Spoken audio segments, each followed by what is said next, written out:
Thank you very much, Mr. Pant. Thank you very much, all the students of IIFT.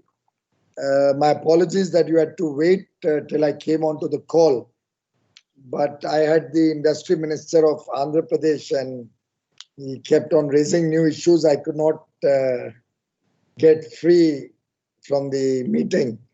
My sincerest apologies to all of you. In fact, I've been wanting to interact with all of you for quite some time now. And earlier, we used to always think that I'll make a visit, I'll plan to come to IIFT, meet all of you, and kept waiting for a Shubh Muhurat, as they say, or a time when we could really set it up. COVID has helped us sort out a lot of these difficulties. Despite all its other problems and the setback COVID has caused, one thing is for certain that we have discovered video conferencing. And in this new age world, it's very sad that it needed COVID for us to appreciate how much we could do through video conferencing. I think probably we could have used this to better effect much earlier. But personally, I feel that my own efficiency is probably 3 times more. And the output I get at the end of the day is much more. Because now I don't have to entertain visitors with long conversations, cup of tea, of course, save and except the ministers whom we have to do. But now we don't have those long drawn meetings and long drawn courtesies. It's quick. You go one after the other, one subject. And I hope even in the post-COVID world, this new normal will continue to stay and we can do much more. In fact, my international engagements have become far more crisper, effective, and outcome-oriented. Because there are certain things where there was a backlog of years, which we are able to sort out now. Because on the VC, you save travel time, you save so many other peripheral timing loss. I'm grateful that you've invited me to share my thoughts with your students, Mr. Pant. India's current trade policy is a matter of debate, both in India and elsewhere. We are looking at all of you also to give us ideas, give us thoughts, give us suggestions in which direction the foreign trade policy should go. And I couldn't have asked for a better set of people for ideas than all of you. How we should evolve India's foreign trade policy. This afternoon, I was reading a paper somebody has prepared, how India can expand its engagement in global value chains. And there he has raised a number of issues why India becomes uncompetitive in our global engagement. But there are also many issues related to our trade policy. Facilitation, how good we are on facilitating foreign trade. Our import tariffs, are high tariffs good or are low tariffs good? Should we look at restricting imports through high tariffs and licensing, which we think helps Indian domestic industry stand on their own feet? Or is that detrimental to free flow of goods and therefore affects our exports and also economic activity? All these are questions which are up for debate, discussion, review, relook, reconsideration. And in a way, I'm also a student like all of you. For me, foreign trade is a new subject. I've barely been in the job 1 year. Every single day is a new learning experience. And I do hope that all of you will also deliberate on what should be the future of Indian trade policy and how we can sail through this COVID pandemic, but come out from these turbulent times, turbulent waters, safe, but also resilient and ready for a better tomorrow. Of course, while businesses have to profit, we also have to look at the larger national interest, social interest when we make foreign policy. And to my mind, it's that delicate balance that you create between profit to society and business profit that will ultimately lead to a balance in business and balance in economic activity in the country. On the trade front, India is a strong proponent of multilateralism. We are a strong proponent of free trade. We believe there should be rules of the game should be followed by all. Transparency should be there in foreign trade. And it's very important that trading relations between two countries rest on the pedestal of high reciprocity and equilibrium. More and more countries are moving towards balanced trade. These earlier day large imbalances in import and export are becoming a cause of concern. Countries are moving towards balanced trade. And to my mind, India also will have to engage with other countries to expand our trading relationship, but on the strength of our own competitiveness and also working towards creating trade balances while we open up more and more sectors of the economy. As the most revered Dalai Lama said, open your arms to change, but don't let go of your values. And that's the spirit in which India wishes to engage with the rest of the world. We have a huge market, 35 crore Indians. It's a market businesses around the world do want to engage with, do want to supply to. And therefore, we have an intrinsic advantage when we look at attracting investments to India or trying to make India a part of global supply chains, that businesses will not only get a large Indian market, but can also leverage this market to get advantage of economies of scale.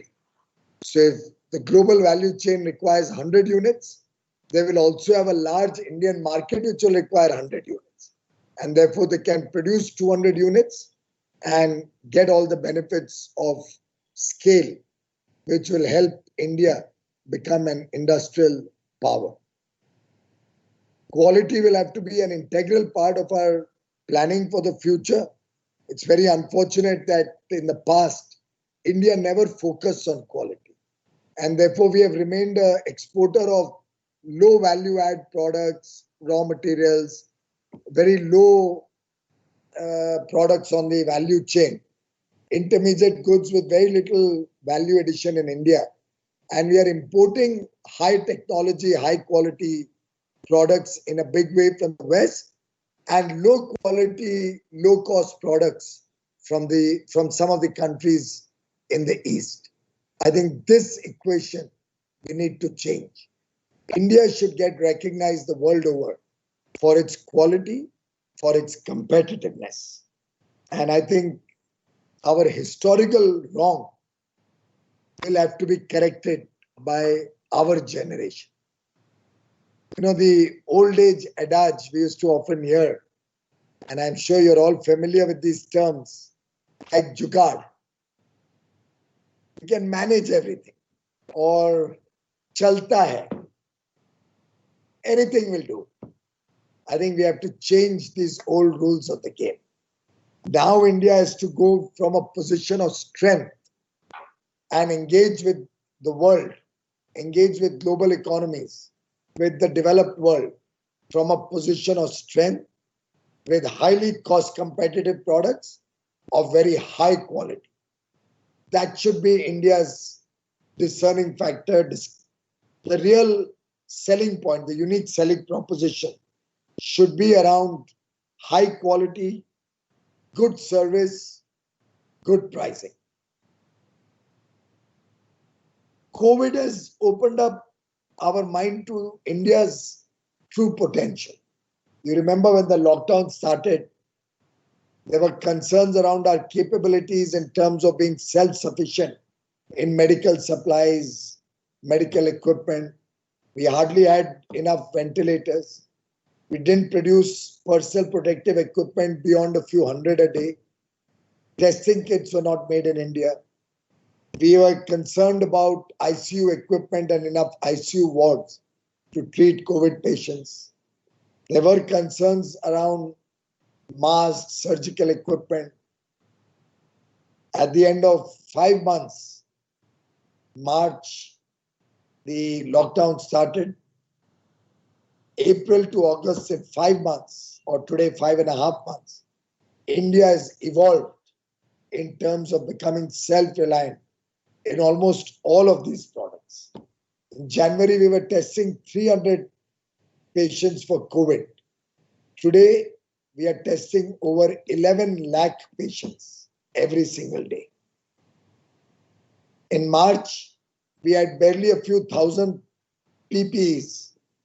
We tried to source it from other parts of the world. Nobody was willing to sell to us. They were all using it for their own requirement.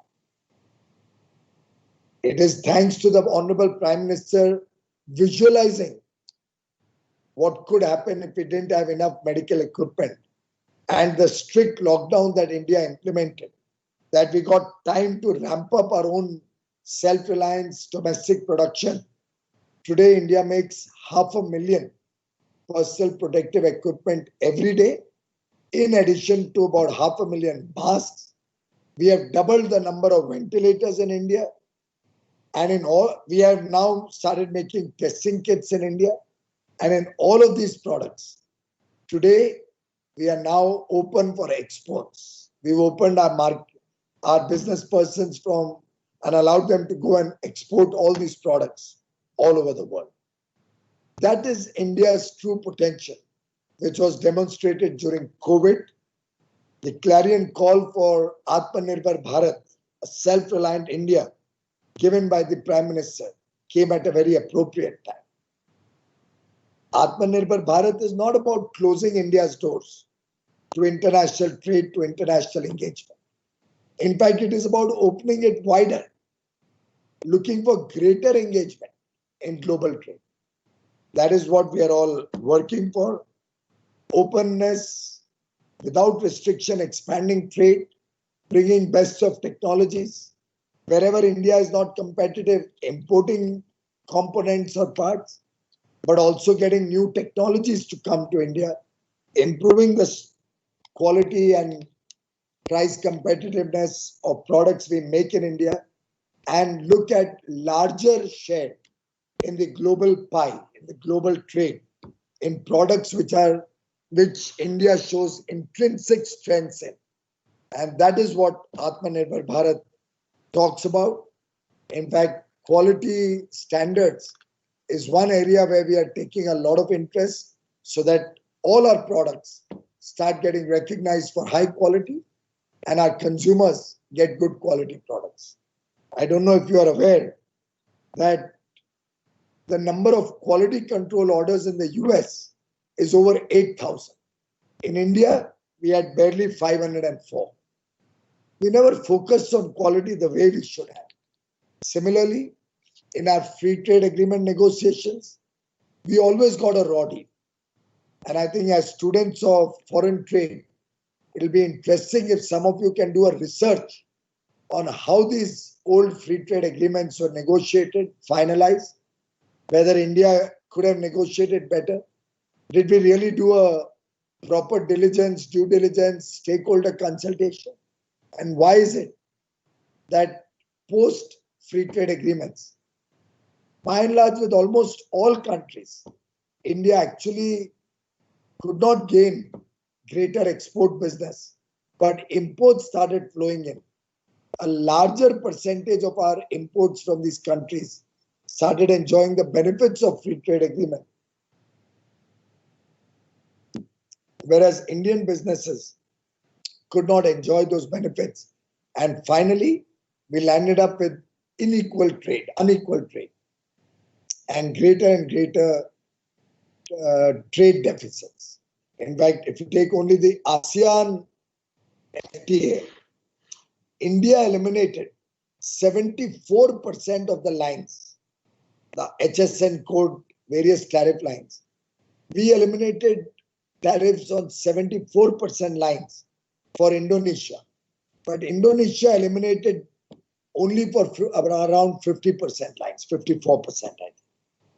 Even in the India-Korea CEPA, signed in 2009, we found that our exports to Korea, which were $3.4 billion at the time of signing FTA, have only increased to 4.6 billion.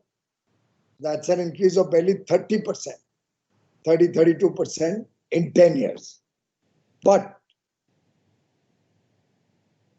our exports have increased exponentially, and our trade deficit has kept on expanding, has kept on increasing.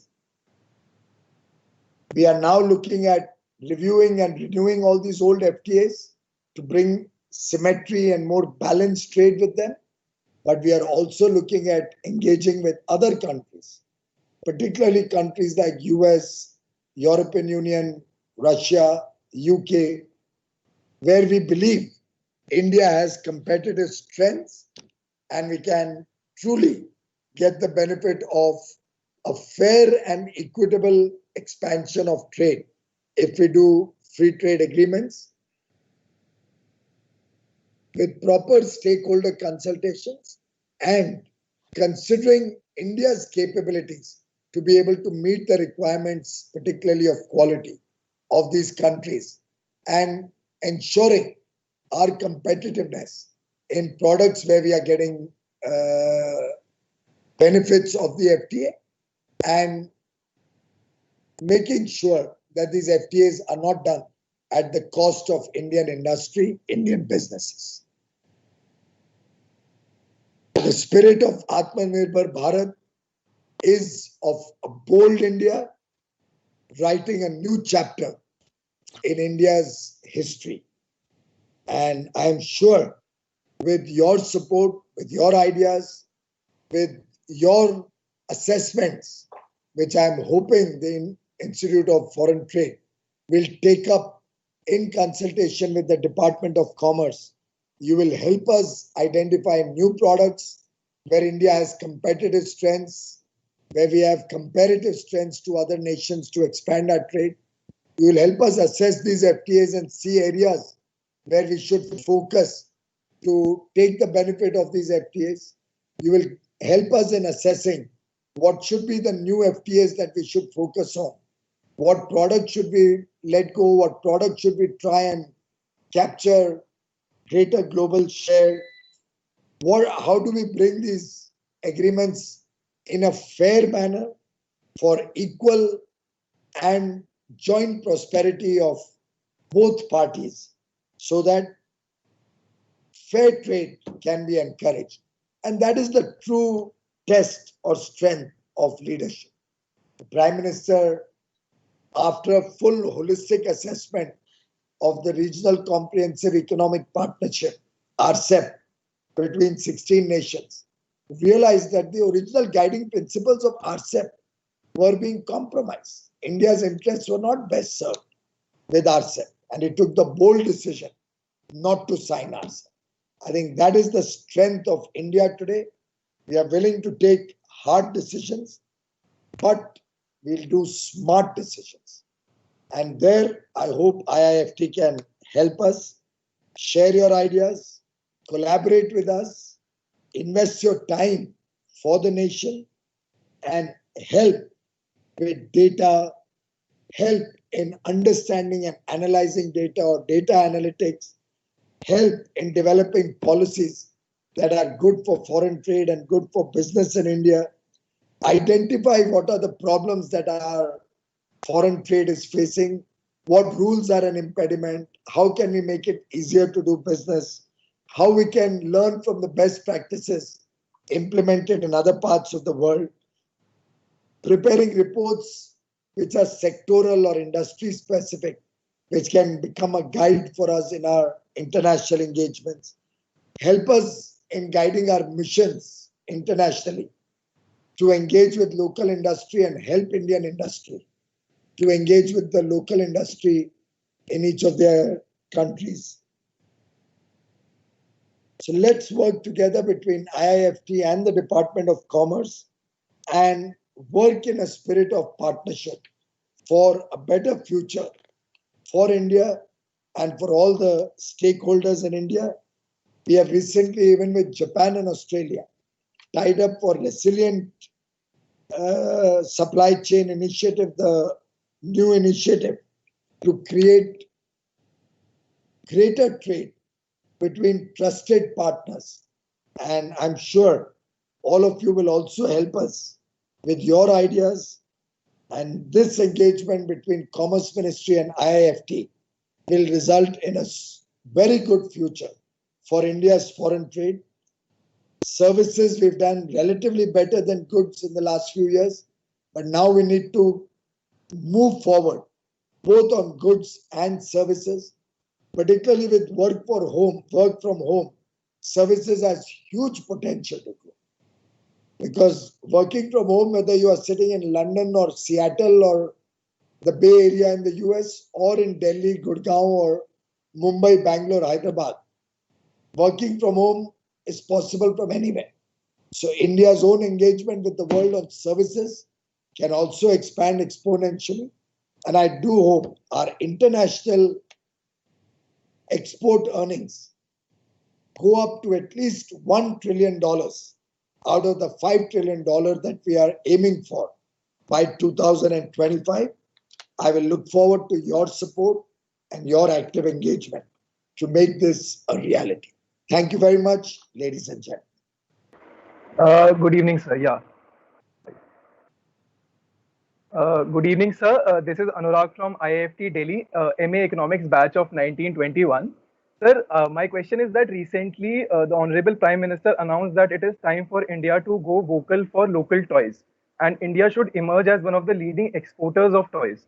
Sir, I just wanted to ask you what policies do you feel are going to help the Indian exporters compete with the already established industries such as that of China, who also happens to be one of the largest exporters of toys in the world?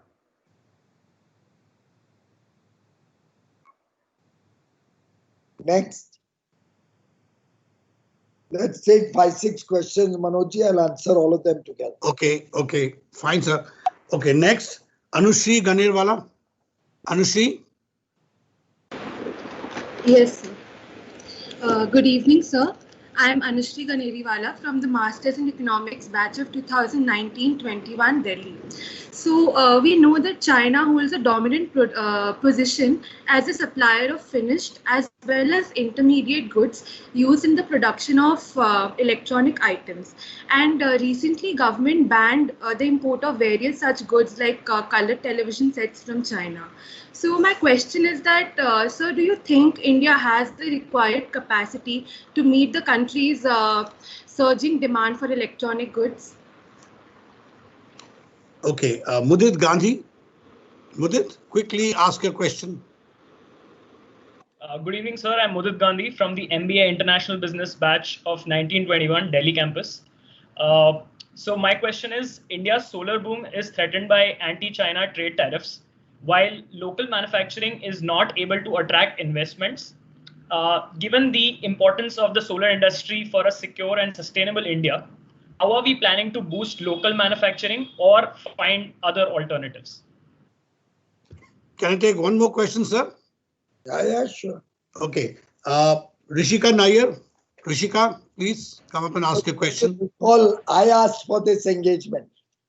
I'm very keen to chat with your students. You let me know when you want to stop asking any more questions. It depends on your time. Yes, Rishika, go on. Good evening, sir. I'm Rishika. I'm a PhD student of 1520 batch, IIFT Delhi. And my question is that we are seeing the majority of foreign companies moving production out of China. They are relocating to Vietnam instead of India. An important cause for this is the access that Vietnam provides to major markets of the world through its FTAs, like with the US, the EU, and also its membership with the forthcoming RCEP, which India does not.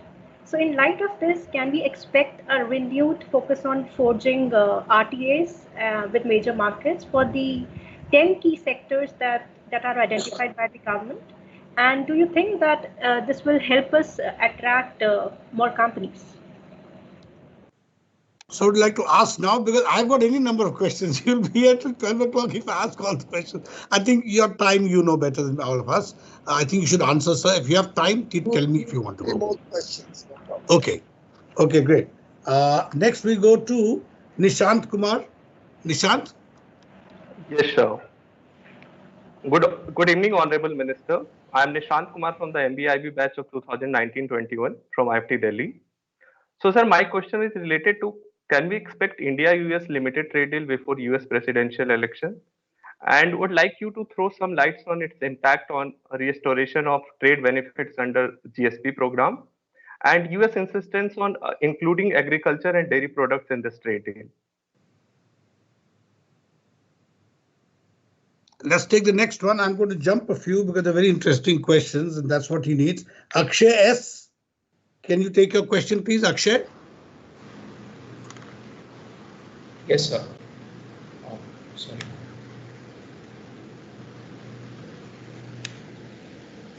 Yeah. Go on, Akshay, go on. Yes, sir. Sir, good evening, sir. So you mentioned that the pandemic has given us a key takeaway. Supply chain should not just be built on cost, but also on trust. So how can India, utilize its political stability and bring itself in the center of global merchandise trade? And since Pacific is a sector where India wants to be a part of, so how can the supply chain resilience initiative with Japan and Australia shape this vision in the long run? Let's take one more, sir. Okay. Okay, last question, then we have to let him answer because he has to go too. Munmun Mohanty, please. Munmun, open your mic and start. Good evening, sir. I'm Munmun Mohanty from the batch of 1921, MBIB, New Delhi. So you talked about raising import duty to boost domestic production. Sir, I would want to know the implication of the same on the ailing auto sector, which is heavily reliant on imports of the components. Sir, and what policies are in line to ensure the quality of domestic production so that the automakers can focus on the regulation norms that are coming in place? I think you should go ahead, sir, with the answers. You can answer in groups, sir, not individual, because you can see their club together. All yours, sir. I'm just noting down Munmun's question.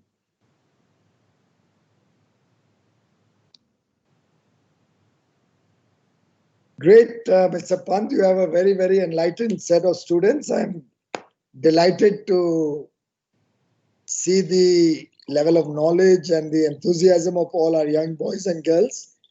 Please keep up that spirit. But, my dear friends, let's not get focused only on one country. When we are looking at foreign trade, when we are looking at India's future, let's not be fixated or let's not plan everything around one country, right? Let's think big, let's think beyond. And I think just like India has shown its capacity to withstand any amount of pressure from anybody, I think all of us in foreign trade will also have to have that same confidence. I don't know if you read in today's paper, despite COVID, lockdown, and the gradual unlock, and still a lot of difficulties in business, exports in the first week of September are higher than the exports of first week of September 2019. I think higher by 10 or 12%. Exact figure I'm not remembering. I'm only trying to share with you that there's huge potential for India. There will be difficulties. There will be a time it'll take for Indian industry to come up to world's expectation. But let's not be worried that, oh, how will we compete with one country? Or because there are a lot of practices there which India cannot follow. We believe in transparent pricing, transparent trade, free market. We don't have price controls. We don't give hidden subsidies.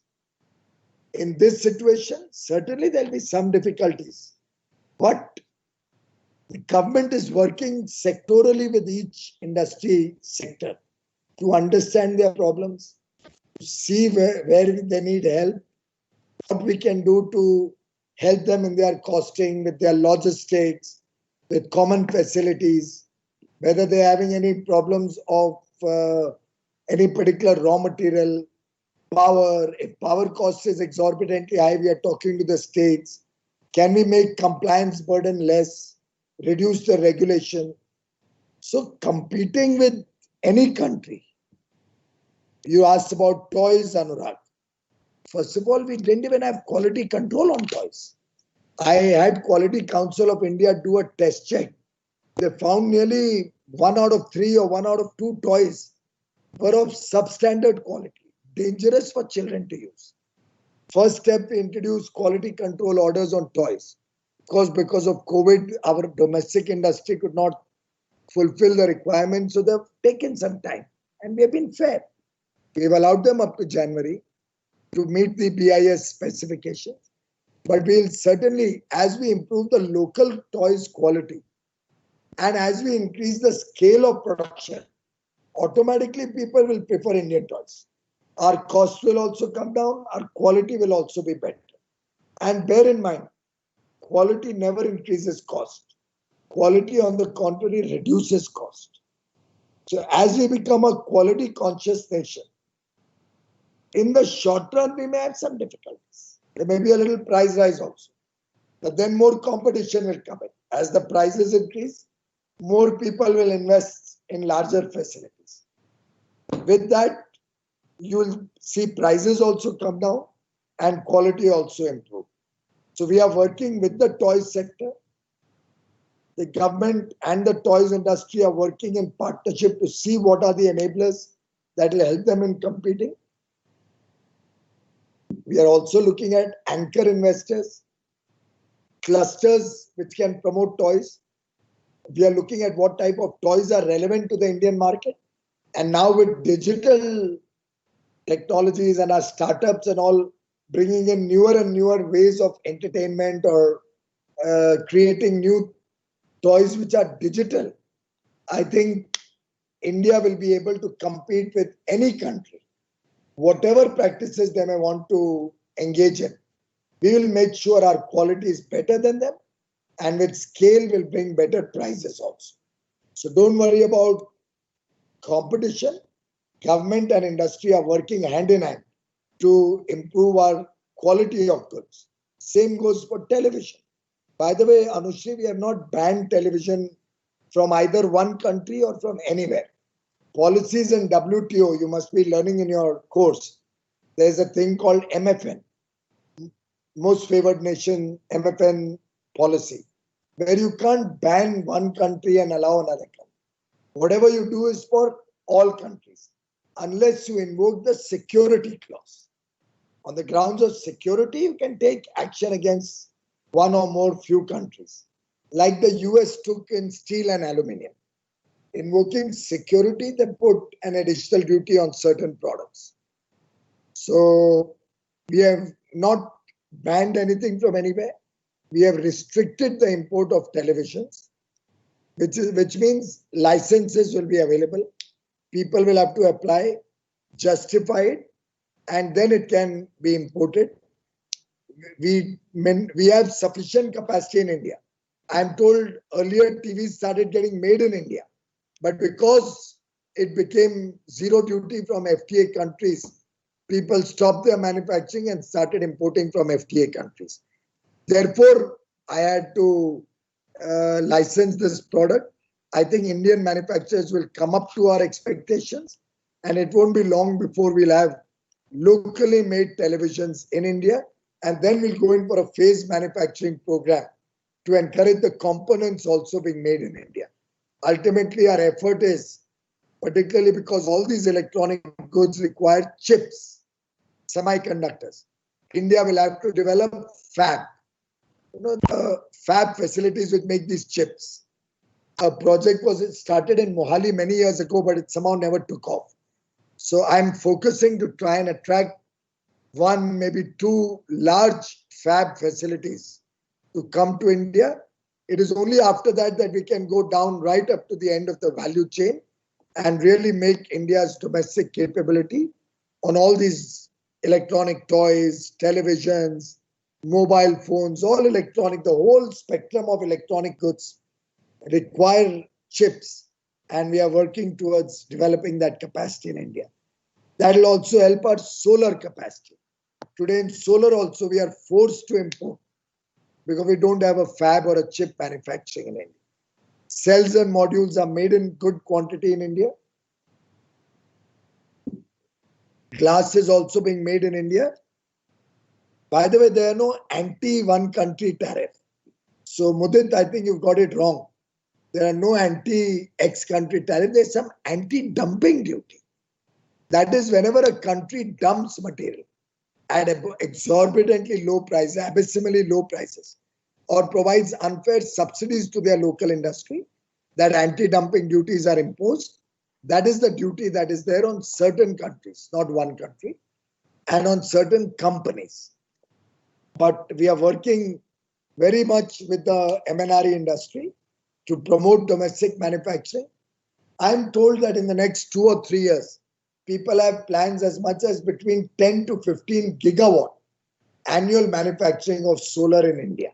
And once we have a fab, then we can do the entire value chain within India. Rishika Behan asked a question about companies leaving certain countries and going to Vietnam. I accept that that is true. Vietnam does have a lot of deregulated environment, easier, faster to start business, and these FTAs with EU and also the RCEP engagement. India is also working with many countries. We are talking to US, with EU. Now they are in election mode in US, so probably after election we'll have aggressive dialogue.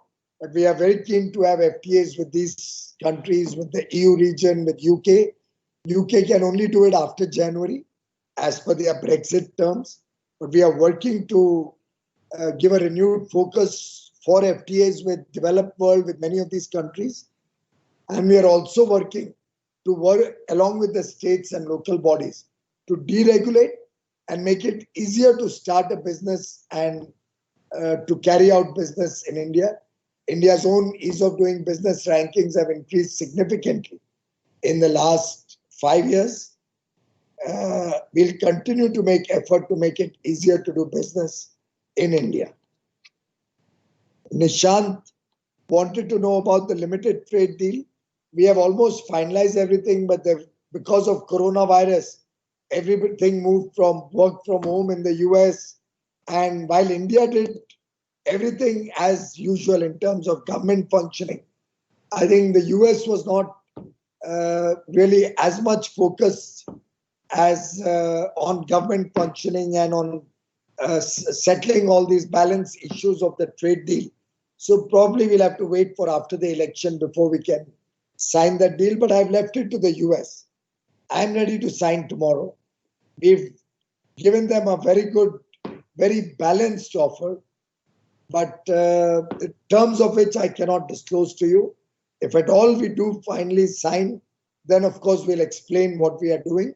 But I can assure you, India will gain significantly if we do that limited trade deal, and the US will also get their corresponding share of benefits. But even if we have not done that deal, I'm happy to share with you our exports to the US are growing very rapidly. Our exports have grown in the last 2 or 3 months significantly. Last week, also our exports to the US have grown beyond what they were last year, same week. So it's not as if the GSP withdrawal has significantly impacted our exports. We are on track. And remember, a deal has to be win-win for both sides. You don't do a deal with somebody saying, I should get all the benefits and I will do nothing for you. So it has to be a balanced deal. But I can assure you that India will always protect the interests of our agriculture, of our dairy, of our MSME sector, of our domestic local industry, and do a balanced deal. And that is why we didn't sign RCEP. We thought it was not balanced in a fair way. So I can assure you, Prime Minister Narendra Modi has a very, very strong commitment to equitable and reciprocal benefit, without which India will not agree on any terms with anybody. I agree with Akshay. Trust has become a very important word in resilient supply chains. The supply chain resilience initiative between Japan, Australia, and India, JAI, will be victorious. As A.R. Rahman's song Jai Ho says, I can assure you this initiative will also be an initiative of victory, of success. And we are three like-minded democratic countries with transparent rule-based trading. And we'll invite other countries who also deal with same transparent rule-based honest businesses to be a part of this JAI initiative. And we've discussed the broad contours of the initiative so far. We have not yet got down to sector-specific details, but going forward, our officials are going to work how to strengthen the SCRI and truly provide to the world a trusted partnership between these three countries and other like-minded countries to expand global engagement with trust. And Ms. Munmun point about raising import duties to boost domestic production in the auto sector. I think we haven't raised any duties significantly. I've only brought in tires under licensing recently. And I've explained that publicly also. There were certain countries who were exporting tires to India. And India, there was no restriction. But when Indian tire companies wanted to export to those countries, they were putting all sorts of impediments. They were putting quotas, some technical regulations, and not allowing Indian tire companies free and fair market access and trade for the tire industry in those countries. So we believe in reciprocity, and it's a wake-up call for many countries that if you want the access to 130 crore Indian market, then you will have to give us equal market share or equal access to your market. Otherwise, India is not going to be a patient receiver of unfair trade practices. We are going to look for reciprocity, and ताली दो हाथ से बजती है. ये message हमने देश विदेश सभी कंपनियों को विश्व में सबको दिया है कि we will only do business on fair and equal terms. Simultaneously, we are in continuous dialogue through ATMA, the Auto Components Manufacturing Association, Tire Manufacturing Association, SIAM, Society for India's Automobile Manufacturers. With all of them, I'm in continuous engagement. As recently as within this week, I've engaged with SIAM and ACMA. With the tire companies, I last met them about a month ago. My officials are in continuous dialogue. We'll work with them to make them locally competitive, bring best of technologies, and make India a power center of auto components.